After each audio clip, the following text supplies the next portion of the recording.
Pinagpalang araw sa inyong lahat. Ako nga pala si Beanstings at ito ang Season 3 ng How to Go series Episode 10. So sa video na ito, tuturuan ko kayo kung paano makapunta sa Minor Basilica of the National Shrine of Our Lady of Mount Carmel sa New Manila, Quezon City, Part 2.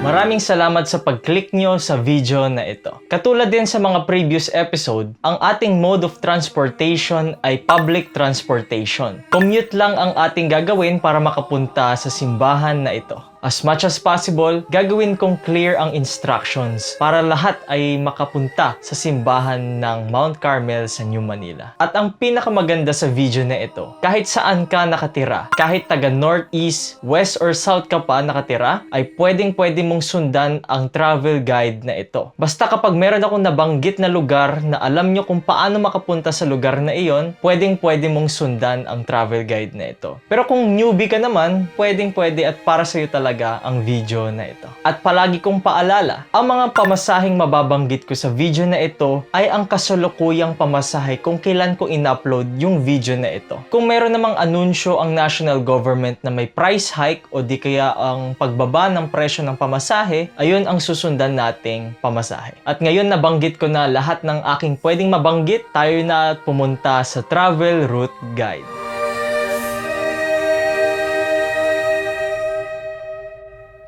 Dahil nasa north tayo, sa north tayo magsisimula. Una, sumakay ng LRT1 Yamaha Monumento Station para makapunta sa LRT1 Doroteo Jose Station. Kung galing ka ng Malabon o ng Navotas o di kaya sa Caloocan or sa Bulacan, sa Valenzuela or sa Marilao o Bando, etc.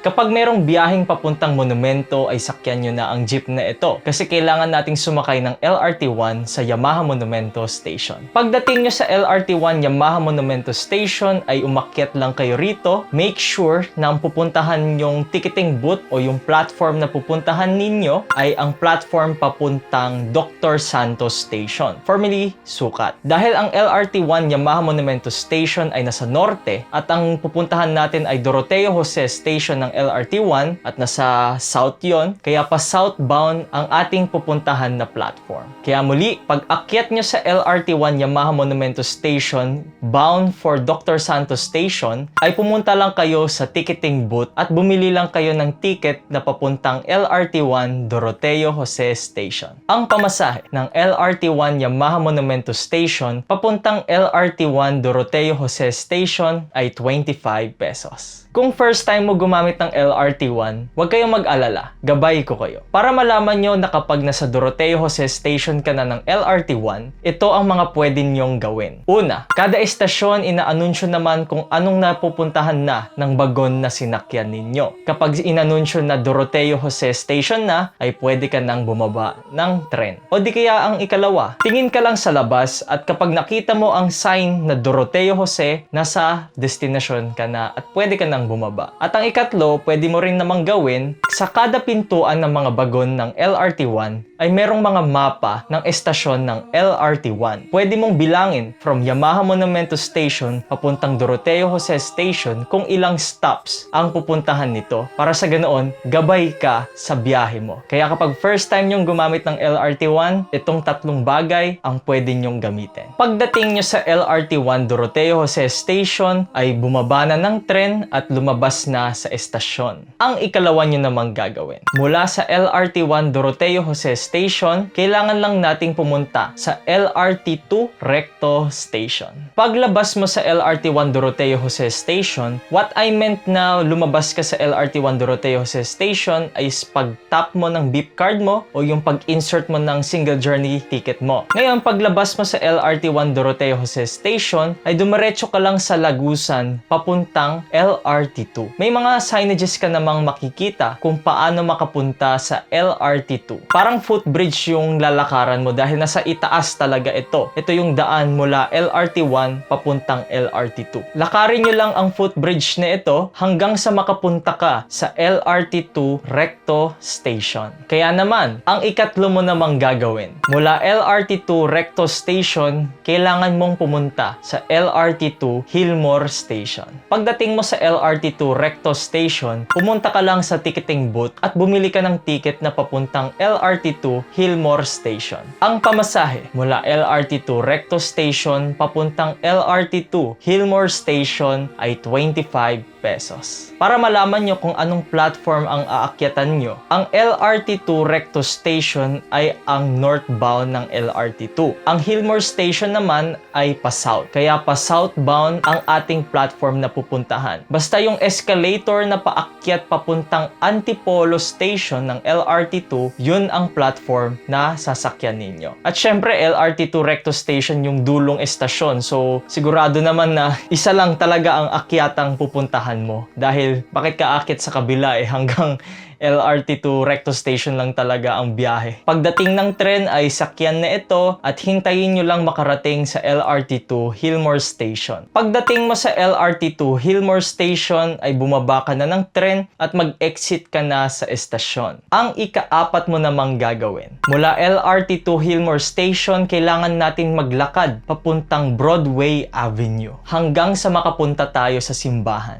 Paglabas mo sa LRT2 Hillmore Station ay pumunta ka lang sa Broadway Avenue gamit ang Aurora Boulevard. Kapag sa southbound ka lumabas ng LRT2 Hillmore Station ay kakaliwa ka para makapunta ng Broadway Avenue. Pero kapag sa northbound ka bumaba, kakanan ka naman para makapunta sa Broadway Avenue. Lakad ka lang ng padiretso hanggang sa makita mo yung unang intersection na makikita ninyo at ang Union Bank. Pagdating mo sa area na ito ay kumanan ka lang dahil yung unang kanan na mapupuntahan mo ay ang Broadway Avenue. So galing tayong Aurora Boulevard, so dito yung LRT to Hillmore Station.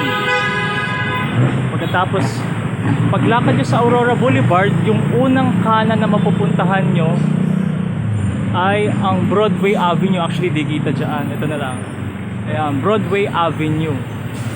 Pagkakanan nyo sa Broadway Avenue, maglakad lang kayo ng padiretso at mapupuntahan nyo na ang Minor Basilica of the National Shrine of Our Lady of Mount Carmel. Pagkakanan ninyo ay maglakad lang kayo ng padiretso sa Broadway Avenue hanggang sa makarating kayo sa simbahan ng Minor Basilica of the National Shrine of Our Lady of Mount Carmel. Ang simbahan na ito ay nasa kaliwa kaya pwede ka namang tumawid pagkatapos mong maglakad ng padiretso. At syempre, dahil sa paglalakad mong ito ay makapupunta ka na sa Minor Basilica of the National Shrine of Our Lady of Mount Carmel sa New Manila, Quezon City. Ganun lang kadali para makapunta sa Minor Basilica of the National Shrine of Our Lady of Mount Carmel.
Ngayon, alam niyo na kung paano makapunta sa simbahan na ito. Tara na at puntahan na natin ang simbahan ng Our Lady of Mount Carmel ng Quezon City. Magandang makapunta sa simbahan na ito tuwing kapistahan ng Our Lady of Mount Carmel of New Manila na ginugunita tuwing July 16 ng kada taon. At syempre, bigyan din natin ng karangalan at pagpuri ang imahe ng Nuestra Señora del Monte Carmelo de Nuevo Manila dahil isa siyang canonical coronada. At para malaman niyo pa ang mga iba't ibang aktibidad ng simbahan na ito, ang mga links ng social media pages ng Minor Basilica of the National Shrine of Our Lady of Mount Carmel ay makikita nyo sa description below. At syempre, i-follow nyo rin kami sa aming iba't ibang social media pages para sa ganoon updated kayo sa mga ganap ni Beans Things. I-follow nyo kami sa aming Facebook, TikTok, Instagram at YouTube account. Beans Things ang aming pangalan. Muli, maraming salamat sa panonood nyo sa video na ito at tara na, atin nang puntahan ang simbahan na ito. Maraming salamat at have a blessed trip everyone. Viva la Virgen! Viva!